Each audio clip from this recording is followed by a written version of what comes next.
Halo, assalamualaikum teman-teman semua, teman-teman Our Tiny Hop, apa kabar semuanya? Ketemu lagi dengan saya Kartika di sesi live Instagram bersama Our Tiny Hop.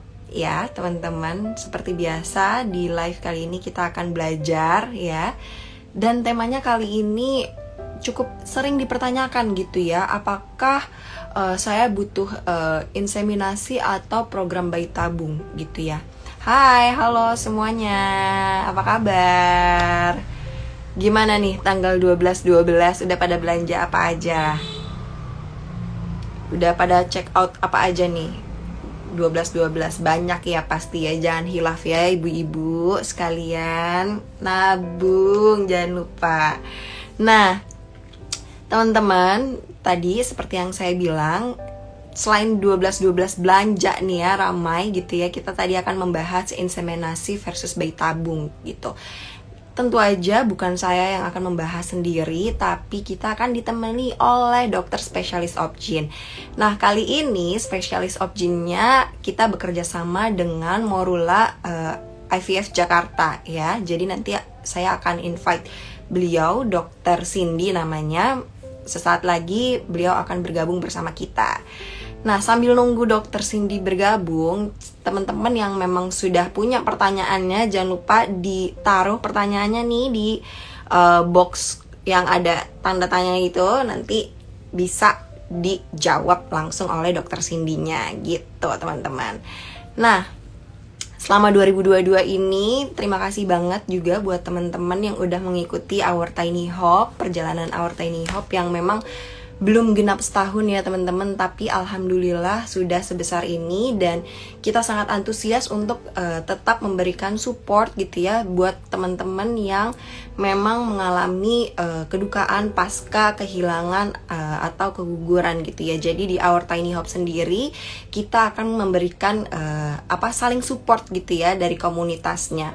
Jadi teman-teman jangan khawatir, teman-teman gak sendiri gitu ya. Teman-teman kalau misalnya mau curhat, terus mencoba mencari solusi gitu ya, insya Allah kita akan memberikan solusi yang memang datang dari ahlinya gitu ya, dari pakarnya. Jadi bukan sekedar kata Google, kata ini, kata ABCD, tapi kita langsung dari spesialis gitu ya teman-teman. Jadi makanya teman-teman yang belum bergabung di komunitas Our Tiny Hop, jangan lupa join di komunitas Our Tiny Hop. Selain itu teman-teman juga bisa mendapatkan akses spesial gitu ya. Kalau misalnya ada acara-acara, teman-teman bisa tahu dulu nih temanya apa. Terus abis gitu teman-teman bisa gali lebih dulu sendiri, terus kira-kira apa sih yang mau digali lebih dalam lagi, bisa ditanyakan di sesi-sesi seperti live Instagram ini, atau nanti sesi bisa one on one juga gitu ya, bisa dengan psikolog, dengan spesialis obgyn gitu ya. Terus juga di event-event offline gitu, teman-teman juga bisa join di acara-acara Our Tiny Hop yang bekerja sama dengan partner kita gitu.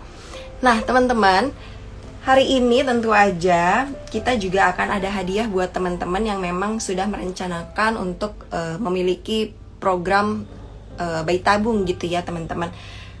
Hari ini dari Our Tiny Hop dan IVF dari Our Tiny Hop dan Morula IVF Jakarta akan memberikan 5 voucher buat teman-teman yang beruntung gitu ya.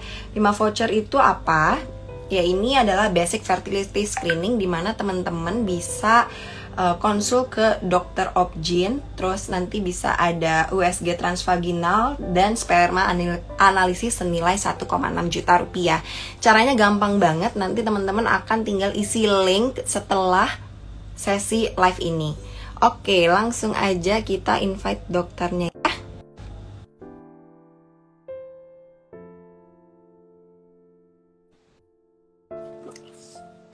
Hari ini kita akan ditemani oleh dokter spesialis obgyn, Dr. Cindy Rani Wirasti, spesialis obgyn.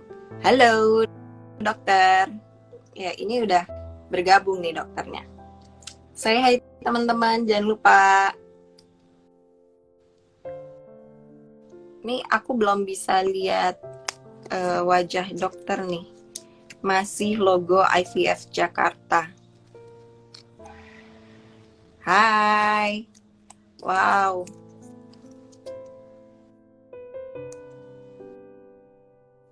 Halo dok. Dokter Cindy, apakah suara saya terdengar?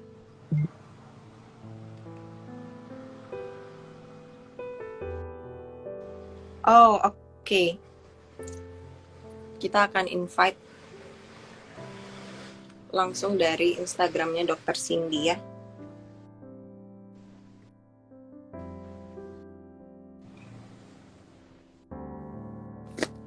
Sebentar teman-teman. Halo.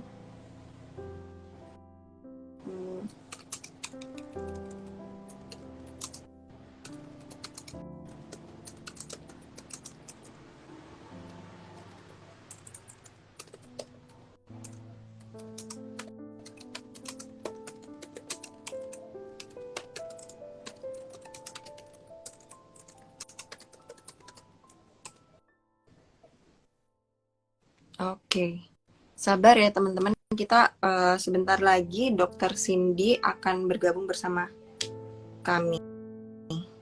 Oke.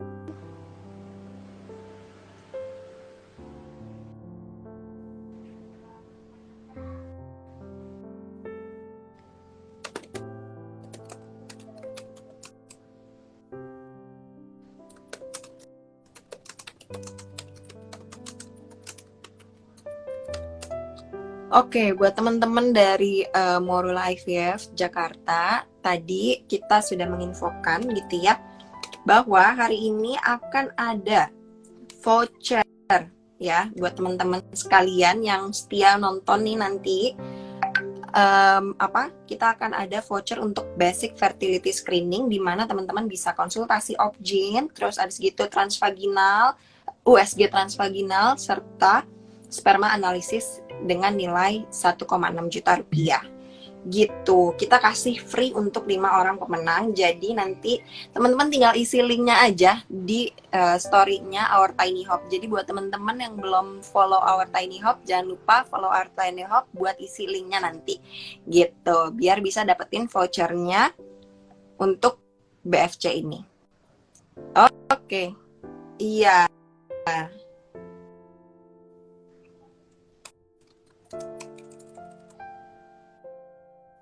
Kita coba invite dokternya. Oke.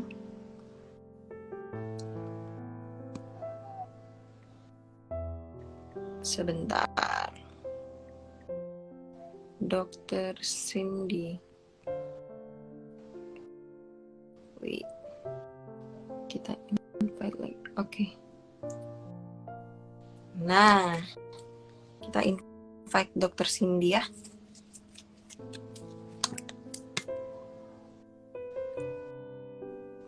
Boleh dok, sebentar. Nah nih Dokter Cindy udah ada nih ya di section kolom nih. Tapi kita belum ketemu nih ya usernya, sebentar ya dok.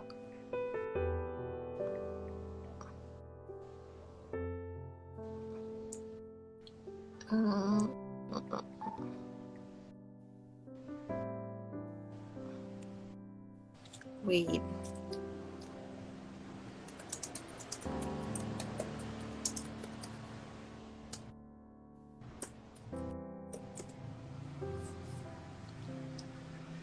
Sebentar. Teman-teman kalau misalnya udah ada pertanyaan silahkan taruh di kolom question ya. Nah, ini dia Dokter Cindy. Halo dok. Udah ada pertanyaan silahkan taruh. Oh, ini ada feedback ya suaranya.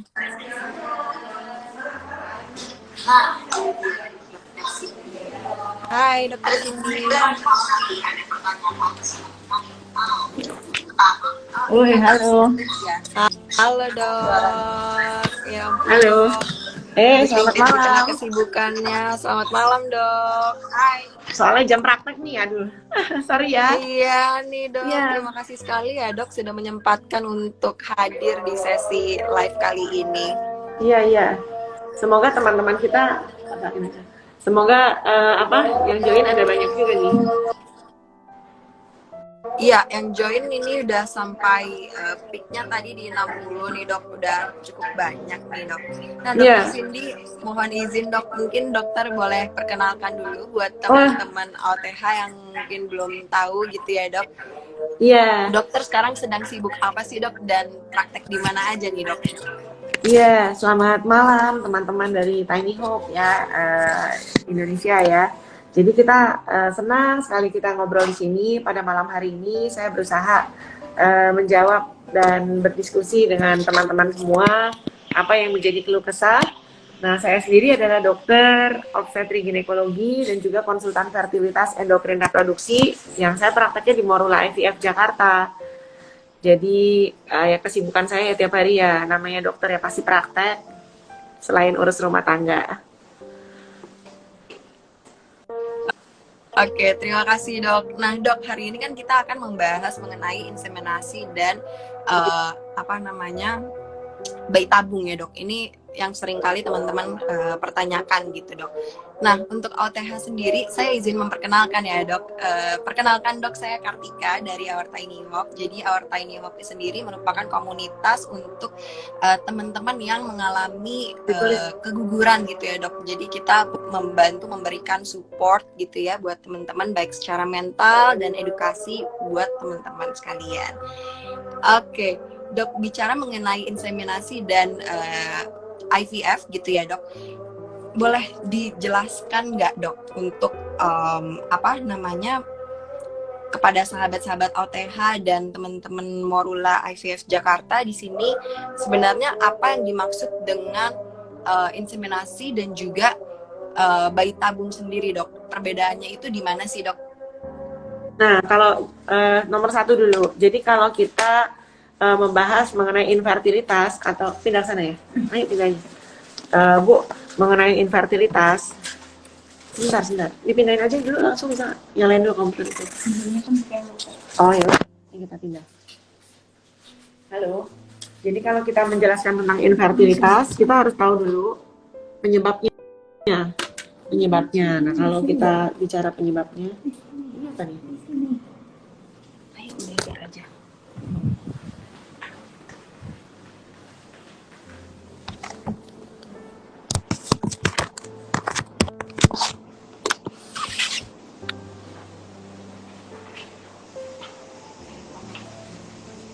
Halo, sorry pindahin lagi komputernya nih.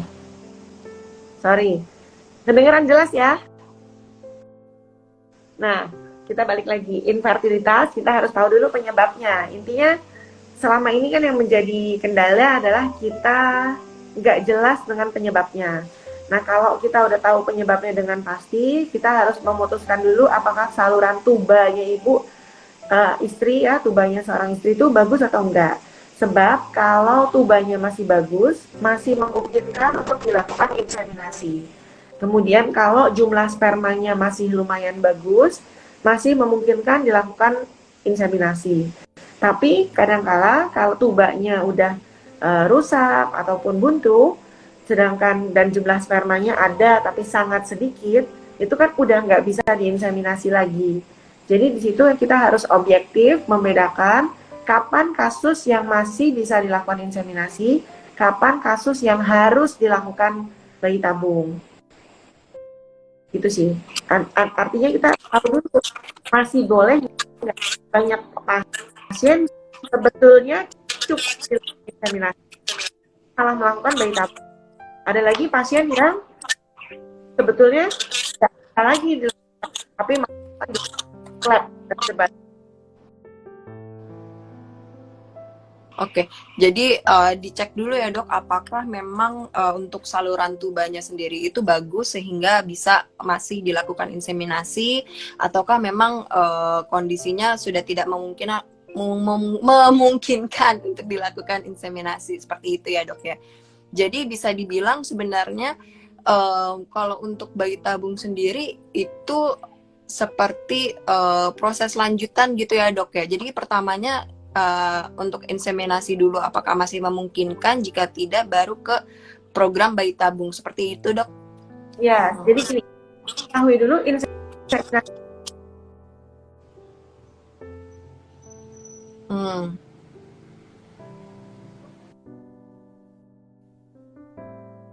Kita melakukan induksi ovulasi, artinya memastikan bahwa telurnya bisa berovulasi dengan baik, bisa matur, bisa matang, bisa besar.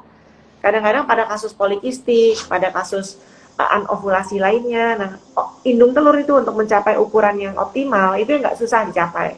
Jadi kita butuh untuk menstimulasi pemberian obat-obatan sehingga telurnya bisa matur. Nah kalau telurnya udah bisa matur, artinya kan bisa terjadi ovulasi. Prinsip kedua, bagaimana tadi matur untuk mematangkan telurnya ya. Untuk prinsip kedua, bagaimana kita menciptakan momentum ovulasi. Kadang-kadang dengan inseminasi kita berikan trigger dengan beta HCG. Tujuan pemberian trigger adalah untuk mencari momentum ovulasinya, momentum untuk ketemu spermanya. Kemudian prinsip ketiga, kita mengolah sperma. Sperma yang tadinya kurang baik, ataupun jumlahnya sedikit, gerakannya sedikit, ataupun aglutinasinya positif, itu akan diolah. Kadang-kadang tekniknya disebut sperm rinse ataupun sperm gradient.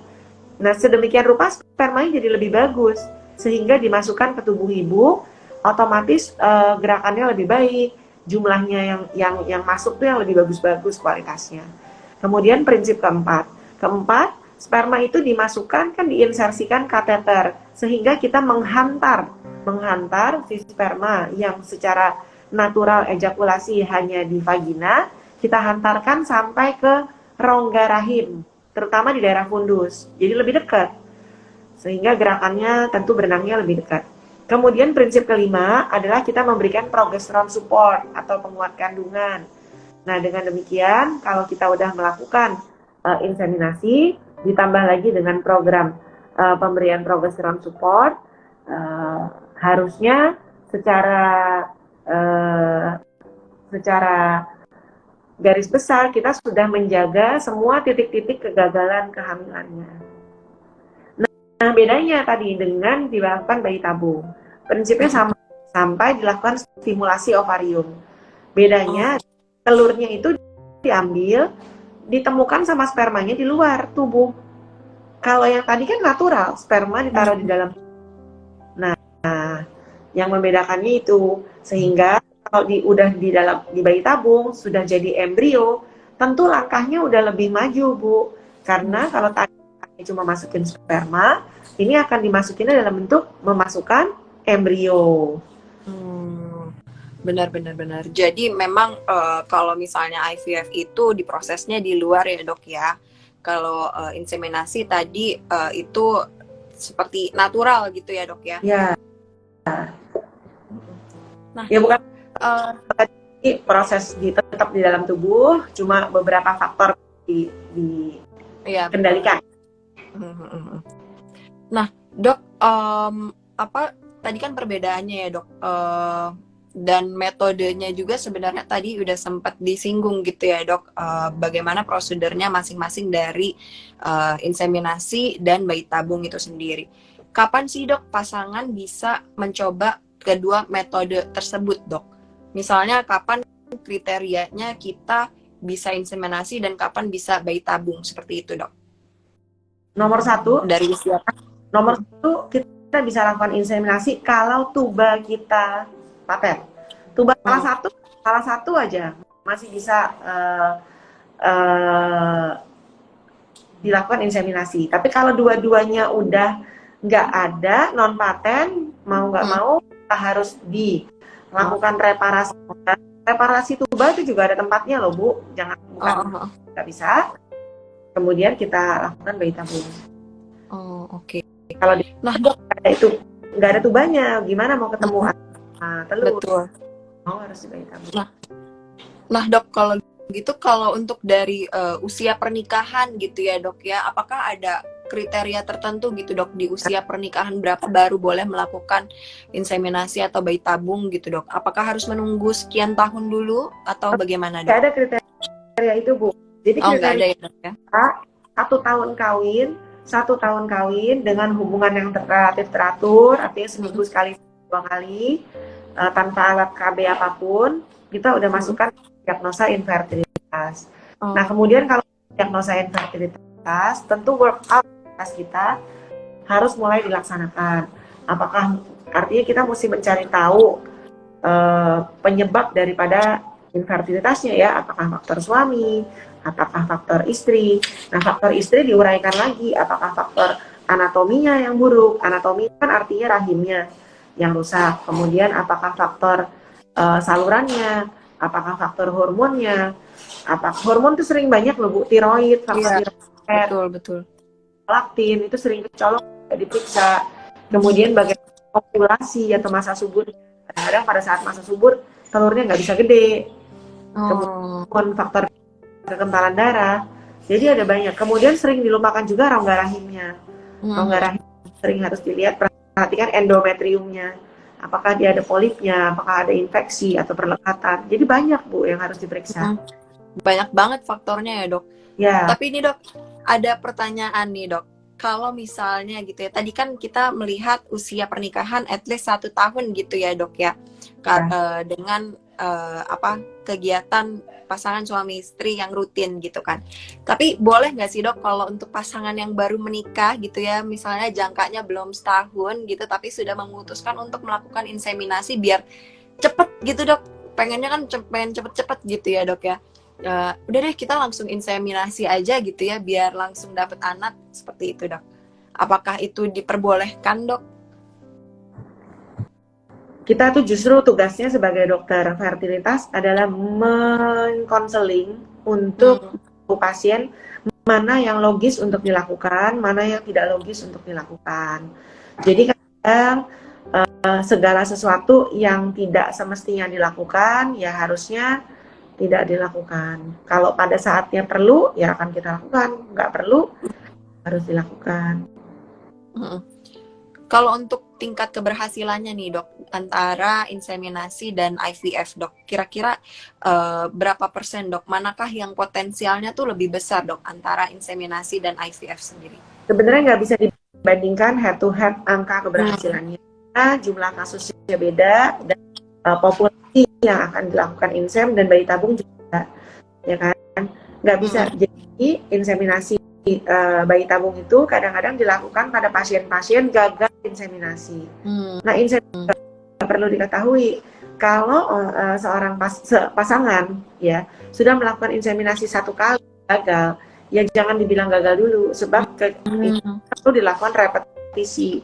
Kalau dia udah inseminasi 3 kali, 6 kali, kemudian gagal, baru kita anggap dengan inseminasi tidak bisa. Jadi untuk batasnya itu sampai berapa kali kalau secara inseminasi Dok? Literatur tuh ada banyak. Kalau beberapa literatur itu menganjurkan sampai 6 kali inseminasi. Lebih dari 6 kali udah nggak logis, ya udah harus lompat ke bayi tabung. Tapi kalau udah 3 kali kita melakukan inseminasi, dilakukan reproduksi berbantu dengan tahap tinggi. Kenapa? Supaya nggak membuat pasangan ini capek secara mental maupun kelelahan dari segi biaya dan ini ya, bolak-balik ke dokter, periksa laboratorium dan lain-lain, itu kan semua biaya Bu. Betul. Dok, kalau terkait biaya nih Dok, apakah ada informasi nih Dok mengenai biaya pemeriksaan dan treatment dari masing-masing program itu sendiri Dok? Kira-kira yang lebih praktis tuh yang mana sih Dok? Gini Bu, mengenai biaya itu kan tergantung tempat, tergantung obat-obat yang digunakan dan lain-lain. Tapi pada prinsipnya kalau mengenai praktis, baik inseminasi maupun bayi tabung dalam satu siklus ya dalam 2 minggu untuk kita berusaha memperoleh telur dan sperma yang tepat ini untuk kita lakukan inseminasi atau bayi tabung, itu kita akan ketemu dokter sekitar 3-4 kali Bu. Jadi dari tes cuma 3-4 kali ketemu kok, nggak banyak ya Dok ya, karena kan nanti dilakukan pemeriksaan lab terlebih dahulu, baru nanti kayak konsultasi kembali, terus dicek kembali, seperti itu ya Dok ya. Kali itu untuk memonitor, karena cek awal diagnosa. Kali kita ketemu, kita udah harus tahu apa yang akan kita lakukan dan bagian obatnya. Bagaimana kita memeriksa laboratorium itu untuk ngecek atau menyesuaikan bagaimana pemeriksaan kita dengan berbanding laboratorium. Kemudian kita tahu pemberian obat kita, bagaimana responnya terhadap ibu. Kemudian dok, ada pertanyaan nih dok, apakah program bayi tabung bisa efektif mengurangi resiko hamil dengan kelainan genetik dok? Ya, jadi kalau sekarang kelainan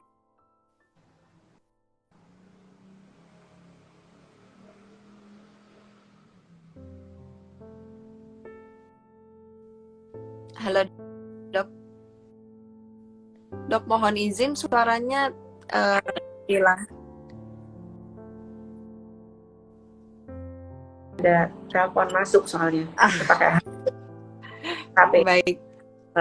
Terus apa tadi mengenai PGTA. Jadi kalau genetik itu bisa kita screening dengan cara PGTA. PGTA itu kita bisa memeriksa embrionya itu sehat atau enggak. Kalau embrionya sehat, kita masukkan, kita tanam, kita embrio transfer ke dalam rahim ibunya. Tapi kalau embrionya enggak sehat, ya jangan ditanam dulu. Jadi otomatis tidak terjadi kehamilan dengan kelainan genetika tadi. Betul. Nah, dok, kita mulai masuk ke sesi tanya jawab, boleh ya dok ya? Sudah banyak sekali pertanyaannya dari teman-teman Our Tiny Hub sekalian dan juga yang sudah menyaksikan live ini. Jadi dari grup Our Tiny Hub nih dok, ada pertanyaan beberapa memang spesifik gitu ya dok. Ini saya coba tanyakan untuk orang yang memiliki keluhan adenomiosis itu lebih baik ikuti step dokter untuk inseminasi dulu selama 3 kali siklus atau langsung memutuskan untuk IVF dok? Tergantung Bu, adenomiosis itu kan ada yang ringan, sedang, berat. Nggak bisa dijawab begitu Bu. Iya, harus komprehensif. Bagaimana sperma suami, bagaimana saluran tubanya. Adenomiosis kan banyak. Cuma apakah adenomiosisnya salurannya rusak atau enggak, berat atau enggak. Jadi baiknya memang mengikuti step dari dokternya ya dok ya. Tadi sepertinya ini dia sudah disuggest untuk melakukan 3 kali siklus inseminasi. Jadi baiknya diikuti dulu saran dari dokternya seperti itu ya dok. Iya, sebab kalau masih bisa disarankan inseminasi kan artinya dianggap baik, ringan. Betul. Kemudian dok, pertanyaan selanjutnya saya bacakan ya dok. Izin bertanya dok, saya keguguran 5 kali, tes AK negatif, Toxco dan rubella negatif, autoimun belum jelas jenis apa, suami belum tes apa-apa, apakah bisa kemungkinan hamil dan melahirkan normal dengan program inseminasi atau harus bayi tabung? Terima kasih dok. Nah, untuk kasus keguguran berulang, ada ibu yang belum terdiagnosa penyebabnya, sebaiknya dicari tahu dulu Bu penyebabnya, bukan langsung dilakukan reproduksi berbantu.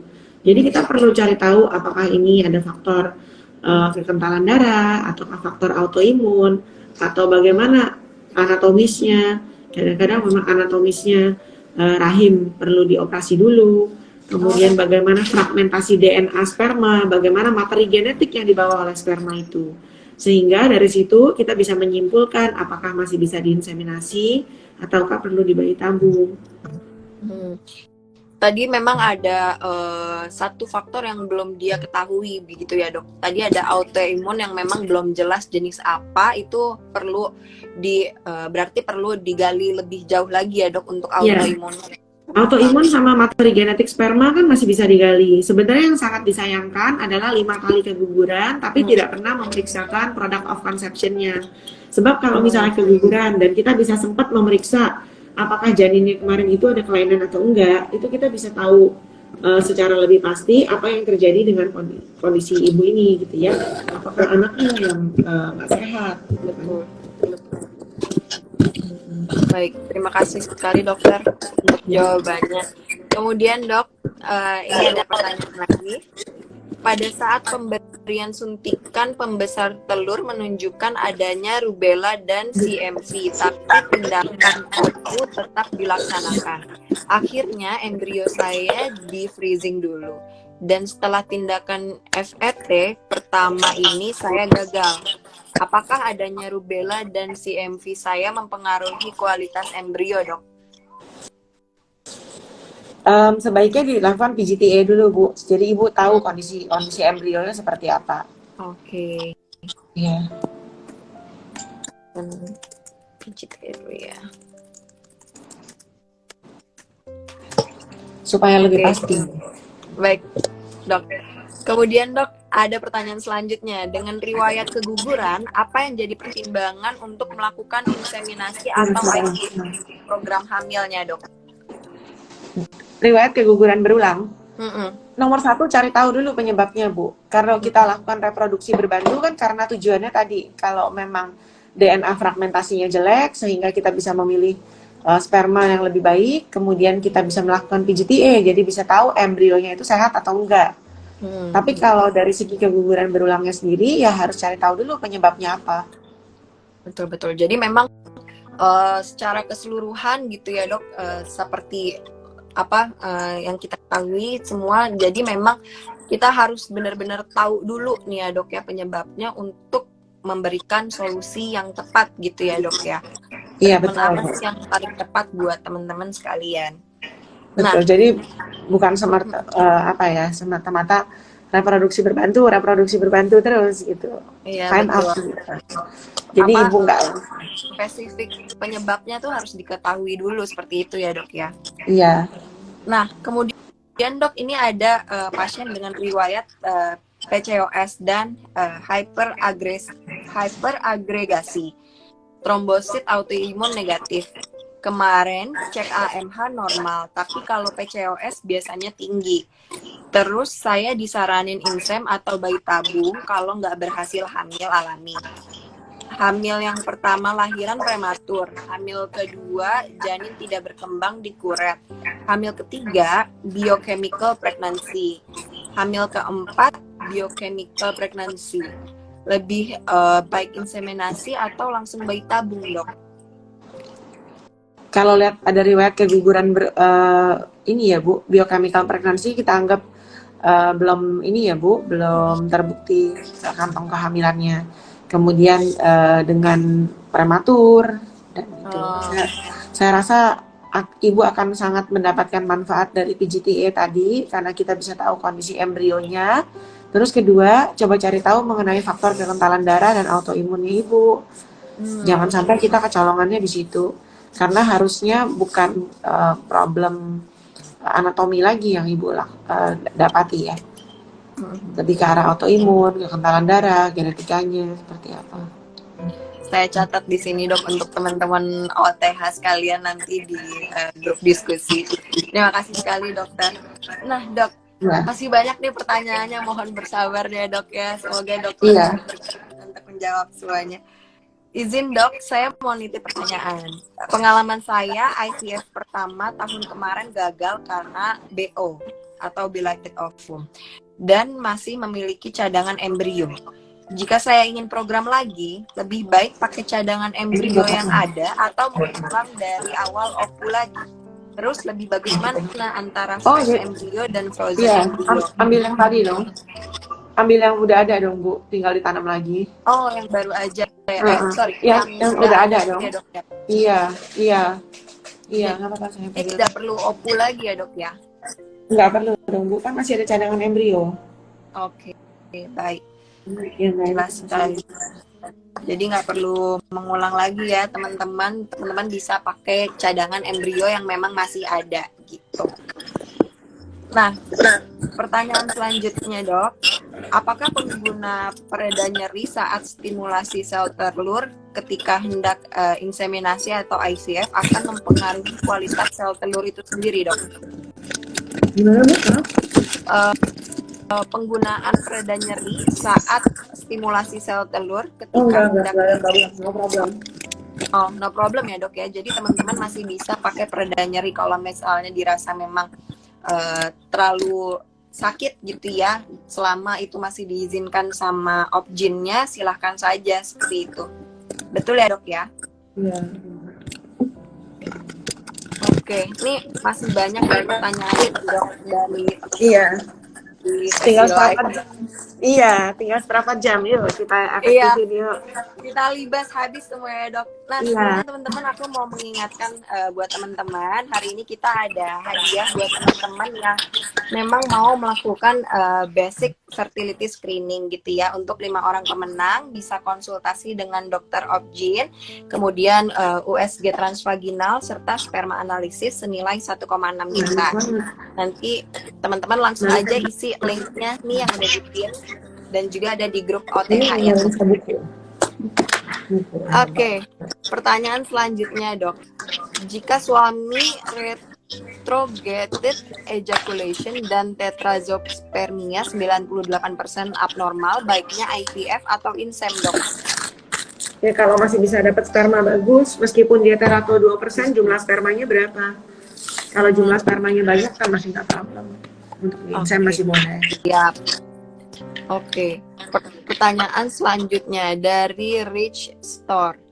Dok, saya PCOS kedua tuba paten suami terato 3%, gagal promil alami, gagal IUI. Sebaiknya langkah selanjutnya apa ya, Dok? Gagal IUI artinya udah IUI berapa kali nih, Bu? Berapa kali ya dok ya, mungkin juga harus pemeriksaan keseluruhan tadi itu juga ya dok ya. Iya, lagi-lagi IUI gagal berapa kali nih. Kalau baru sekali IUI jangan dianggap IUI gagal dulu gitu ya. Tapi memang kalau kita bisa melakukan bayi tabung, enaknya kita bisa shortcut, kita bisa mendapatkan advantage ataupun keuntungan dari pemeriksaan PGT-A tadi. Kemudian udah dalam bentuk embrio, kemudian sudah terkontrol momentum untuk dilakukan transfer embrionya. Tentu lebih tingkat keberhasilannya lebih baik. Siap. Nah dok, selanjutnya izin bertanya dok, jika tuba non paten ada riwayat TB, apakah ada resiko jika program IVF dok? Gini, berarti kan kalau kita udah non paten, jelas kita harus IVF. Nah, disinilah peranan IVF sangat penting dan akan sangat membantu ibu. Justru di sini harus dilakukan. Oke. Oh, dok, balik ke yang pertanyaan tadi dok, mohon izin. Jadi tadi untuk yang PCOS kedua tuba paten suami terato 3%, gagal program alami, gagal IUI, sebaiknya langkahnya apa? Beliau sudah melakukan IUI 3 kali dok dengan usia pernikahan 6 tahun. Nah ini udah cocok, kasus ibu ini udah cocok untuk melompat ke arah. Jangan ragu-ragu lagi Bu. Sayang waktu kita, kalau makin habis waktunya, AMH-nya makin turun, cadangan telur kita sedikit, pada saat kita bayi tabung telur kita cuma sedikit, sayang banget. Benar-benar. Jadi Mbak Rich RPP Store bisa mulai mempersiapkan untuk program IVF. Nah jangan lupa tuh diisi linknya tadi ya, itu ada voucher diskon 1,5 juta rupiah buat mbaknya kalau misalnya mbaknya ngisi linknya tadi dari Morula Jakarta. Oke, dok mau tanya, apakah aman yang sangat low, AMH yang sangat low, apakah masih bisa dengan inseminasi menikah 4,5 tahun? Kalau udah sangat low Bu, sangat low, artinya kita harus collect embrio secepatnya, karena lagi-lagi inseminasi itu kan proses yang berjalan natural. Kita hanya mengendalikan ovulasi, menghantar sperma dan memberikan penguat kandungan. Sehingga kalau AMH-nya udah sangat low, kesempatan itu tinggal sedikit. Karena nanti kalau telurnya habis, udah nggak bisa diapa-apain. Sebaiknya segera dikoleksi. Oke. Jadi sebelum telurnya produksi telurnya itu habis gitu ya, teman-teman bisa segera dilakukan programnya. Ya. Nah, oke. Pertanyaan selanjutnya, jika embrio yang sudah di-freeze, apakah bisa dilakukan PGT-A, dok? Terima kasih, dok. Bisa ya, Mbak Ika Maya. Silahkan dilakukan PGT-A untuk lebih jelasnya. Oke. Em, oke, pertanyaan selanjutnya. Izin tanya dok, sudah transvaginal dan HSG, suami sudah cek sperm juga. Hasil kami sama-sama bagus. Kata dokterku mungkin belum dikasih saja. Kalau kami ingin program, mana yang persentasenya lebih berhasil dok? Inseminasi atau bayi tabung? Usia pernikahan kami sudah 2 tahun. Seperti itu dok. Kembali lagi, jawabannya sama persis sama yang tadi Bu. Satu, kita harus cari tahu dulu penyebabnya. Ya, jadi spesifik apa penyebabnya Bu? Karena kalau belum diketahui spesifik untuk menentukan apakah masih boleh inseminasi ataupun bayi tabung agak sulit.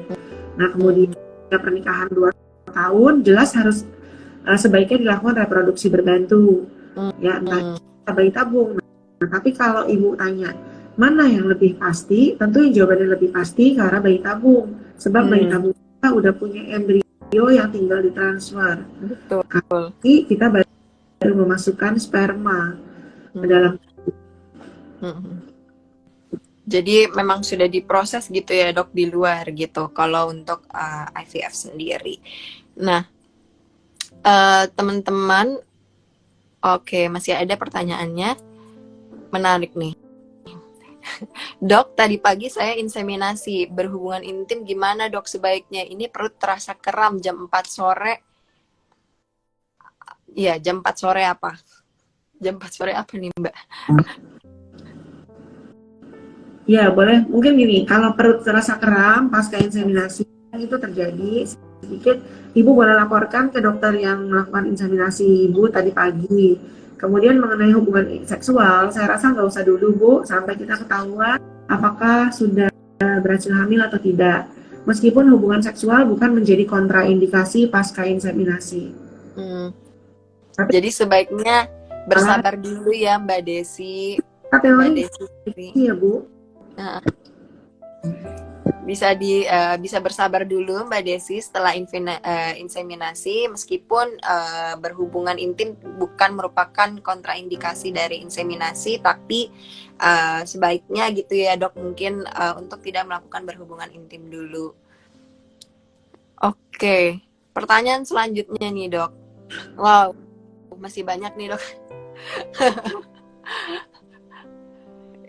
Oke, izin dok, berapa lama waktu yang dibutuhkan untuk recovery tubuh jika mau melakukan promil kembali setelah gagal IVF, dok? Oh ya, saya rasa 1 bulan juga nggak apa-apa, Bu. Yakinkan pada saat tidak tersisa lagi kista-kista corpus luteum atau kista corpus rubrum sebelumnya ya. Oke, jadi untuk recovery-nya itu kira-kira cukup lah ya dok ya untuk 1 bulan jika memang sudah siap gitu ya? Nggak ada masalah. Oke. Kan stimulasi yang lalu, nggak ada yang mesti A, B, C, tergantung kasus semua itu. Pertanyaan selanjutnya nih dok. Dok, faktor kebanyakan nih dok, inseminasi itu gagal karena apa dok? Lagi-lagi harus dicari tahu penyebabnya Bu. Pertanyaannya, kalau inseminasi gagal, berarti kan sudah sampai pada fase ovulasi sudah berhasil kita kendalikan. Tapi bagaimana berhasil atau tidak terjadi pembuahan kita nggak tahu, mungkin aja nggak sterilisasi. Kemudian bagaimana terjadinya transport embrio dari tuba, dari ovarium menuju ke uterus, itu juga kita nggak tahu. Juga kemudian faktor implantasi kita nggak tahu. Jadi 3 faktor itu yang menjadi pertanyaan kapan dan mengapa inseminasi gagal. Tapi faktor jadi faktor embrionya sendiri. Tapi kalau dari bayi tabung, embrionya udah diperiksa. Udah benar. Karena sudah dipisahkan ya dok. Jadi bisa diperiksa lebih jauh untuk kemungkinan-kemungkinan yang terjadi. Betul. Gitu. Oke, pertanyaan selanjutnya nih dok.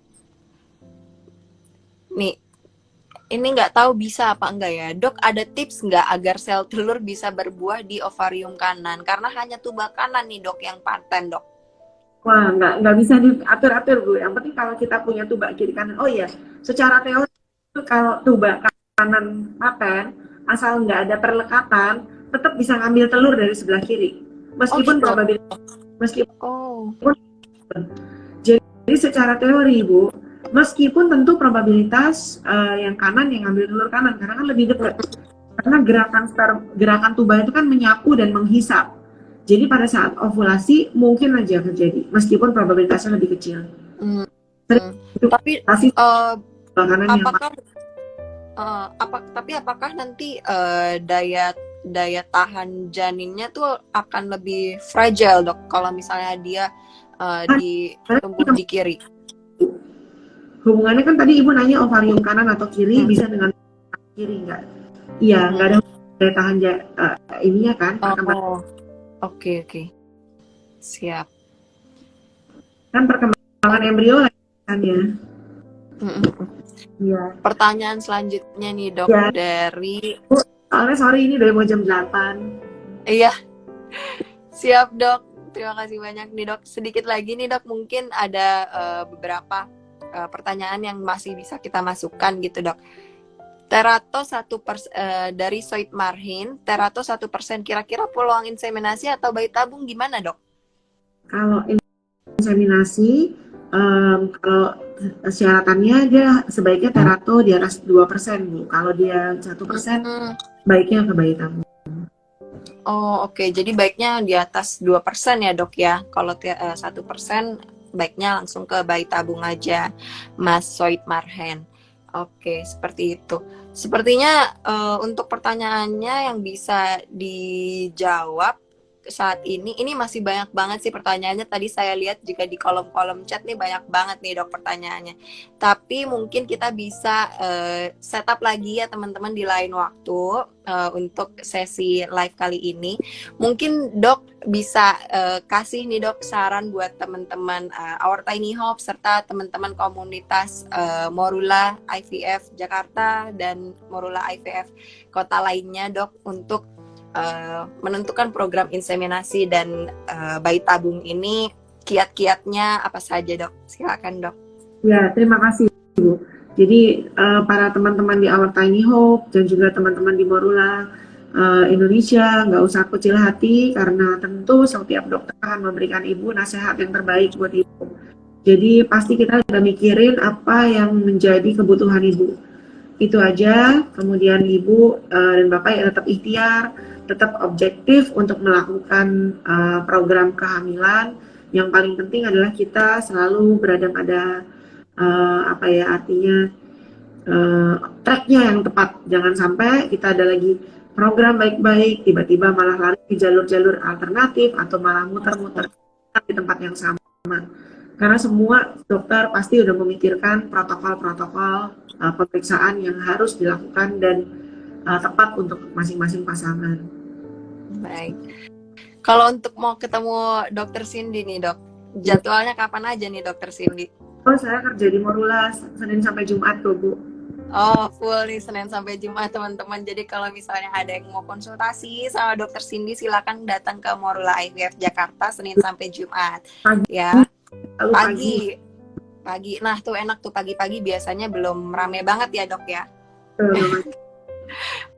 Oke, sampai sini aja dok mungkin untuk sesi live kali ini. Saya mengucapkan terima kasih banyak ya dokter Cindy sudah menyempatkan waktunya untuk menjawab semua pertanyaan yang mungkin memang belum bisa kita jawab semua ya dok ya. Tapi semoga teman-teman dengan adanya sesi live kali ini bisa menambah pengetahuan teman-teman dan juga bisa mendorong kemauan teman-teman untuk menemui objinnya gitu ya teman-teman. Jadi jangan ragu untuk temukan objinnya. Jangan lupa temukan spesialis gitu ya. Jadi cari informasi yang memang dari sumbernya yang tepat gitu. Jangan lupa nih teman-teman ada link yang mau dapat screening gratis gitu ya, nggak gratis sih, potongan gitu ya, 1,5 juta rupiah di Morula IVF Jakarta. Isi linknya nanti akan diumumkan di Instagram Our Tiny Hope. Terima kasih, mohon maaf ya dok jika ada kekurangan dan salah kata, dan teman-teman semoga bermanfaat live kali ini di tanggal 12/12 yang gembira ini. Terima kasih banget teman-teman, sampai jumpa kembali. Terima kasih dok, selamat malam, selamat praktek kembali dok. Terima kasih, sampai jumpa. Sampai jumpa dok. Bye bye semua. Assalamualaikum. Ya, itu dia teman-teman untuk live kali ini. Mohon maaf untuk pertanyaannya yang belum bisa terjawab. Nanti kalau misalnya belum ada pertanyaan yang masih nyangkut gitu ya, belum kejawab, teman-teman langsung DM aja Our Tiny Hope, nanti kita coba bantu jawab gitu ya. Tentunya nanti akan kita berikan dulu pertanyaannya ke dokter spesialis obgyn yang nanti jawabannya akan dilempar di grup Our Tiny Hope.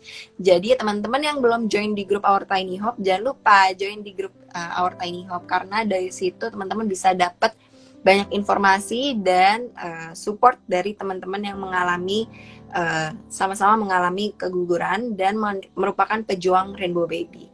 Gitu ya teman-teman. Oke, sampai sini aja. See you teman-teman. Semoga bermanfaat. Selamat belanja kembali. Bye-bye.